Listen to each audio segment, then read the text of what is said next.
नमस्कार दोस्तों, आज मैं आपको एक ऐसी कहानी सुनाने जा रही हूँ जो सिर्फ एक बहू की नहीं, एक बेटी की भी है।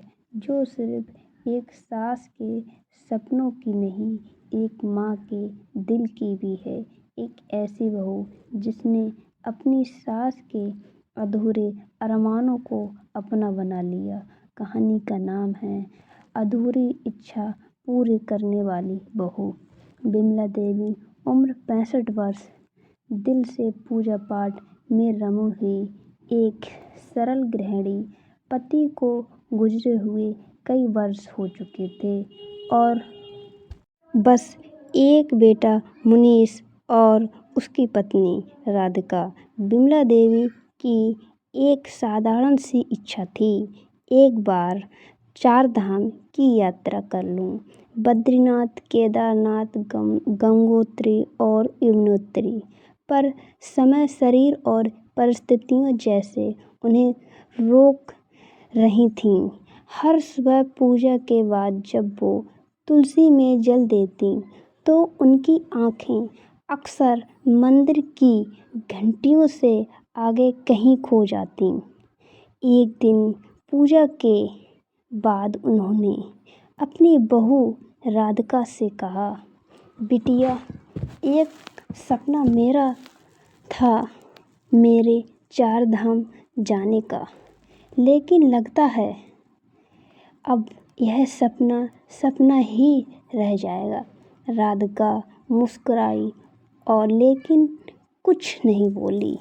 वह धीरे से उसके कांपते हाथों पर अपना हाथ रख दिया। मुनीश एक अच्छा बेटा था, लेकिन वह बहुत व्यस्त रहता था। ऑफिस की मीटिंग, क्लाइंट की डेडलाइन और बाहर के टूर। उसे घर के सुख दुख की फुर्सत ही कहाँ थी। एक दिन माँ ने हिम्मत करके पूछा, बेटा, तेरे पापा का सपना था कि मैं 4 धाम जाऊं। अब तेरी बहू भी साथ है तो सोचा पूछ लूं।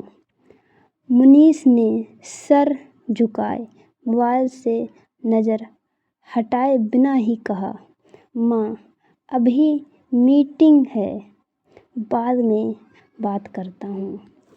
बिमला देवी चुपचाप मुस्कुराईं और अपने कमरे की ओर लौट गईं।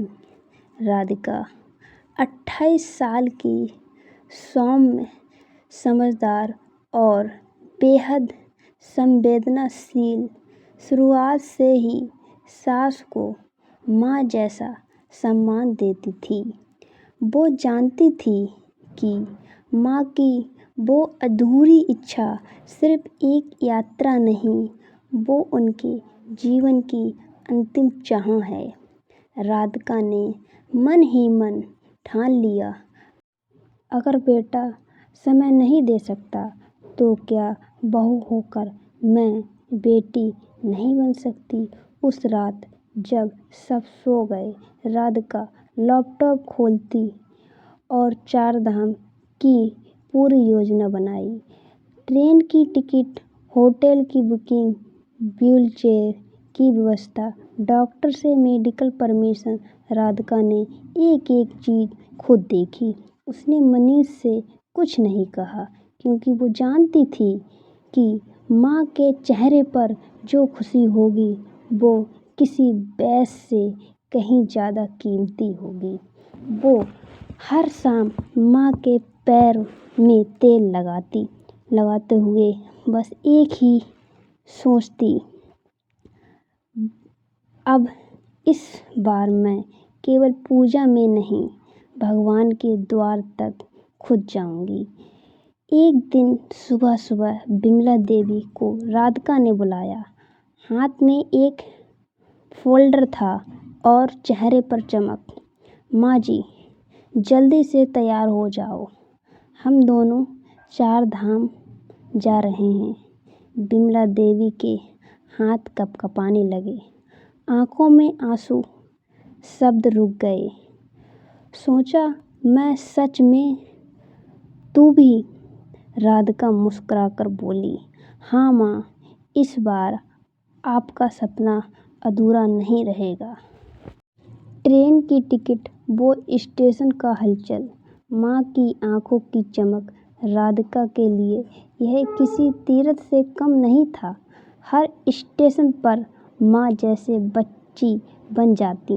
बिटिया देखो वो पहाड़, देखो कितना दूर है, तक मंदिर दिखा रहा है। राधिका हंसती, माँ का हाथ कसकर पकड़ लेती। बद्रीनाथ का पहला दर्शन, विमला देवी की आंखें भर आईं। हे नारायण, तुझे देखने का सौभाग्य मिल गया। फिर आया केदारनाथ, हिमाचल की गोद में बसी शिव की नगरी। वहाँ राधिका ने माँ के साथ घंटी बजाई। माँ ने कहा, भगवान, तूने मेरी बेटी के रूप में मेरी बहू भेज दी।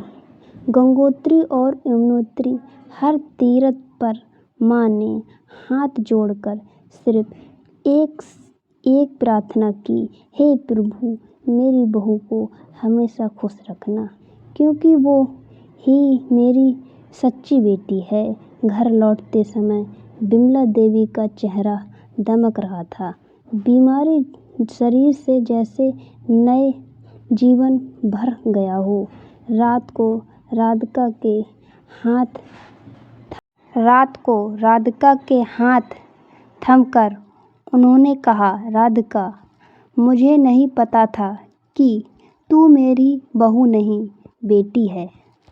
माँ से भी बढ़कर मेरी बेटी बन जाएगी।